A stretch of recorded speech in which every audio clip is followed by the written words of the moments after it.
Once I disclosed that I was Republican and the paper picked it up is when I started receiving hate mail from Democrats and people that told me that I was a sellout and that it was the tradition of black people to be Democrat. Up until that time, I didn't really think much about it.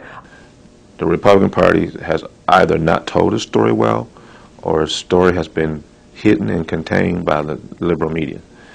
There would be no Voting Rights Act if it hadn't been for Republican Senate and House members. There would not be the legislation we have today. It was Republicans who stood up for that stuff. The Democrats were the racists back in those days. It was a Democratic South, and those Democratic governors were the racists. But again, history has been kind of rewritten. The Republican Party in Texas was started on the 4th of July, 1867 in Houston, Texas by 150 blacks and 20 whites. It was that way across the South. The Republican parties were started in the South by African Americans. In the state of Texas, 2 of our first 3 statewide Republican chairmen were African American. The first 42 black legislators elected in Texas were all Republican. The first 112 black legislators elected in Mississippi were all Republican. The first 190 black legislators elected in South Carolina were all Republican. The first 41 in Georgia, the first 127 in Louisiana. So now you've got all these African Americans really stepping up and starting to gain political standing, political power. Now, you have Democrats on the other side who have been very racist. It's in their platforms. They support the Dred Scott decision. They think the fugitive slave law is great. They started a nation to keep slavery alive. Very racist. And so now they're facing a situation where that these blacks are now their rulers, are now in office, are now U.S. senators, are now U.S. How do you stop that? 1866, Democrats themselves started the Ku Klux Klan. Its purpose was not to kill blacks. Its purpose was to take control and return Democrats to power. Their stated purpose in the KKK was to stop Republicans and restore Democratic control. Now, if you're looking for a Republican that you want to take care of, you can wipe out any black you want because they're 100% Republicans at that point in time. You can't wipe out any white. I mean, some whites might be Democrats. You got to be a little more judicious when you're wiping out whites. So what happens is the Ku Klux Klan starts attacking, not blacks, Republican conventions. For example, in New Orleans, in the Republican convention in Louisiana, the Klan joined with the New Orleans police, joined with the New Orleans mayor, Democrats. They attacked physically at the convention in New Orleans, Republican convention. They killed 40 blacks, killed 20 whites, they wounded 150 others. In 1868, they put out a push card in South Carolina, and it listed what they call the radical members of the South Carolina legislature. That push card's about the size of a baseball card. It was put up by the Klan. Klan put it out. It had the pictures of 63 legislators that needed to be wiped out in South Carolina. 50 of those legislators were black, 13 were white.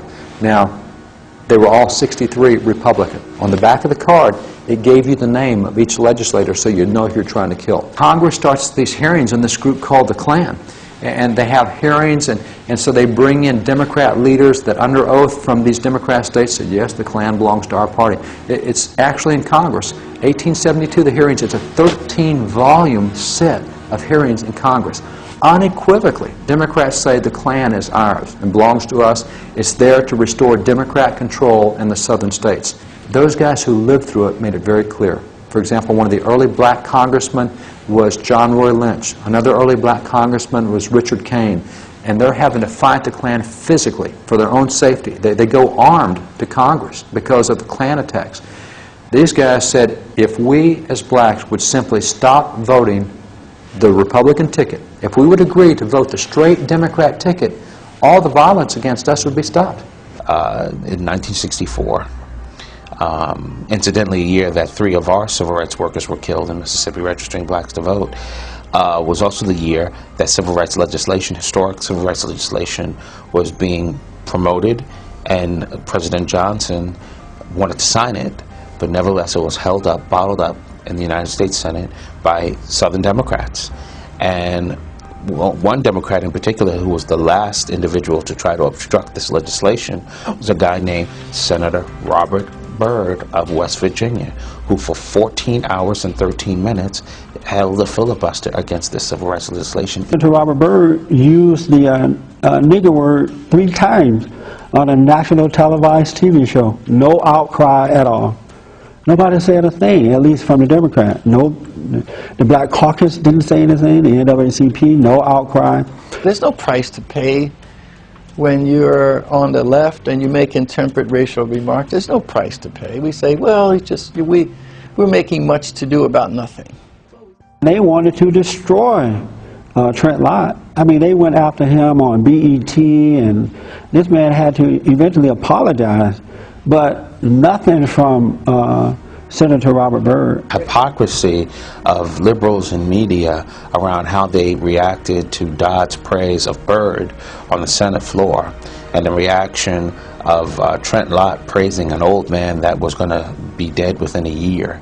Contrast that with the absolute silence of the liberal media around Bob Byrd being praised. I mean, a Klansman, a Klan leader, not just a member of the Klan, not just influenced by the Klan, but a operational leader of the Klan. One of the things that has mystified me most over the last few years is to look at the civil rights establishment and have them regard the news of Colin Powell becoming America's first black Secretary of State, Condi Rice becoming America's second black National Security Advisor, and not hear some of them say, look, we have differences in opinion over their policies, we don't necessarily approve of everything they believe in, but this is a great step forward for Americans and black Americans in particular. What you hear instead is that, well, they're tokens and maybe they're wannabe whites, and you have these awful cartoons, political cartoons that were done after Condi Rice was named Secretary of State, where she was sitting on a porch barefoot, looking like some kind of a welfare queen or something like that, speaking in jive.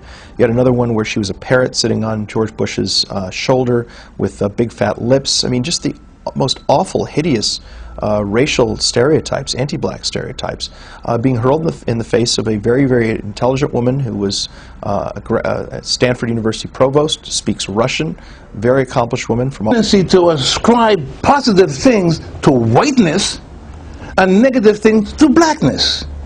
So the kid who goes to the library and who plays the piano, the classics, who studies, is acting white. What it says basically, the people who argue that way, is that we black people don't have control over our own minds. We're not allowed to think what we wish, and we're essentially supposed to walk around in a racial plantation where everybody's liberal, everyone believes in the Democratic Party, and in that respect we're not really men and women, but sort of like cattle. And so then they think, well, do I want to let my race down by acting white? Do I want to betray my people by acting white? And they say, well, I guess not. I guess I'll act black and come to school unprepared, not participate, not speak in proper English, talk jive. And what happens? You see a young black child's mind close up like that, and the kid's scores go down. And what have you done? You've ruined an American citizen for life. Condi Rice and Colin Powell, we don't know if they're really black. But the drug dealer on the corner is black.